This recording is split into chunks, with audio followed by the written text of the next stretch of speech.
हर बड़े नेता के समर्थक का बस एक ही सपना होता है कि उसका पसंदीदा नेता एक दिन राजस्थान के मुख्यमंत्री की कुर्सी पर बैठ जाए।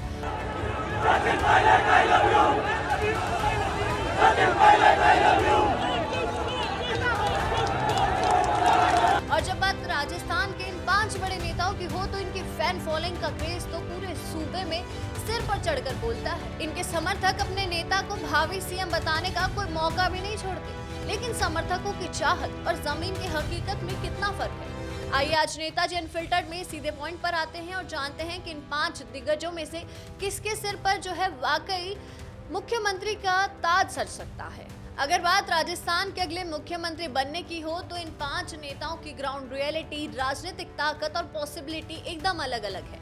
फिलहाल राज्य में बीजेपी की सरकार है और भजनलाल शर्मा मुख्यमंत्री है, लेकिन भविष्य के रेस के हिसाब से इन 5 का गणित कुछ ऐसा बैठता है। चलिए जानते हैं। तो पहले नंबर पर आते हैं सचिन पायलट। इन 5 में सीएम बनने की सबसे मजबूत और डायरेक्ट दावेदारी जो है सचिन पायलट की मानी जाती है, अगर अगली बार कांग्रेस आती है तो। और इनके पास गजब का जो है यूथ सपोर्ट भी है, वो कांग्रेस के बड़े राष्ट्रीय चेहरे भी हैं और पिछले कई सालों से जो है राजस्थान के कोने कोने में उनकी जबरदस्त पकड़ भी जो है बनती जा रही है। लेकिन पेच क्या है?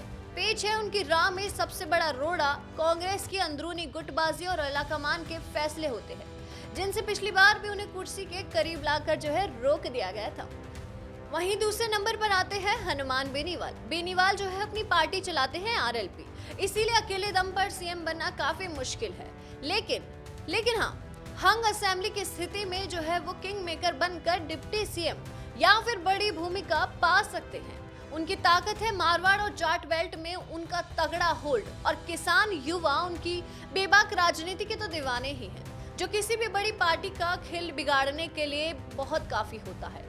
लेकिन पेच क्या है? दरअसल उनकी पार्टी का प्रभाव कुछ खास क्षेत्रों तक ही सीमित है, इसलिए बिना किसी बड़ी राष्ट्रीय पार्टी यानी बीजेपी या कांग्रेस के सपोर्ट के बिना वो सीएम की रेस में सीधे नहीं आ सकती है। वहीं तीसरे नंबर पर है डॉक्टर किरोड़ी लाल मीणा। बीजेपी के दिग्गज नेता होने के नाते किरोड़ी लाल मीणा रेस में तो रहते हैं, लेकिन पार्टी के सीनियर लीडर्स और हाईकमान के समीकरणों के चलते उनकी सीधी संभावना थोड़ी सीमित हो जाती है।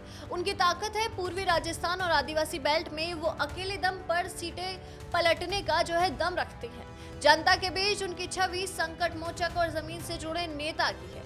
लेकिन पेच क्या है? दरअसल पार्टी अक्सर उनके जो है बागी तेवर या फिर बेबाक तेवरों के कारण उन्हें फ्रंट रनर बनाने से कतराती है। साथ ही उनकी उम्र भी इस रेस में एक बड़ा फैक्टर माना जाता है।